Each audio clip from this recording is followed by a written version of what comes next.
So good morning. So far, yes, last class we have seen what about the loss of robotics and what are all the coordinates which is being overlooked. Okay. So today's class we are going to see about what about the workspace accuracy, resolutions, repeatability, everything and all. Okay.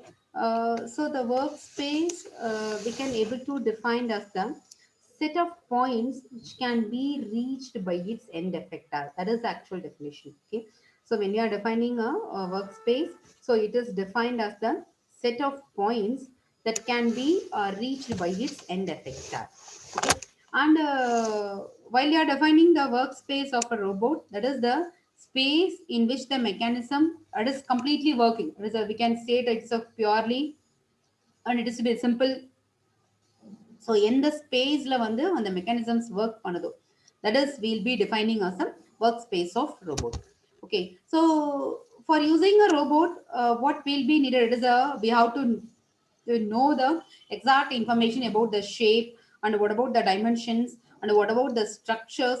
So all these things are important. Okay, uh, so while we are defining why the shape is important அப்படின்னா, so it will define the environment where the robot will work over there. Okay, the shape is important for the definitions for the environment where the robot will work. And the second thing, the dimensions which has been important for determination the reach of the end effector. Okay, so it will determine the reach of the, so dimensions will determine the reach of the end effector. Whereas the structure, which is important because of assuring kinematic characteristics of the robot, it is will have a which is be in relations with the interactions of the robots to its environment. Okay, so for using a robot in order to work with the workspace, the following things are to be the necessary one: shape, dimension, and its structure. The shape will define the environment where the robot will work, and similarly, the dimensions will determine the reach of the end effector. Whereas the structure, which will be in relation with the interactions of the robot to its environment. So in additional, apart from that, will that is the workspace will depends on the properties of the robot, which I will be under considerations. Okay. So major influence on the pathing abdina, which is exerted by the dimensions of the links of the robot and the mechanical limitations of the joints. This will have a both active and passive. Similarly, the shape on the pathing abdina, it may vary depending on the geometrical structure of the robot as well as the properties of degrees of freedom. That is, we'll have a quantity, type of joint and joint limits. We'll have a both active and passive.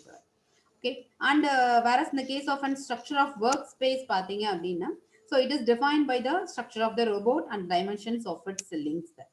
Okay, these are all the things which will be having over there on it. So apart from that, shape, dimensions, and structures, we'll have the there is the dimensions of the link and the mechanical limitation of the joints. Whereas in the case of a shape on the pathing abdina, geometrical structure of the robot as well as the properties of a DOF, and the structure of workspace pathing abdina, which is defined by the structure of the robot and dimensions of its links.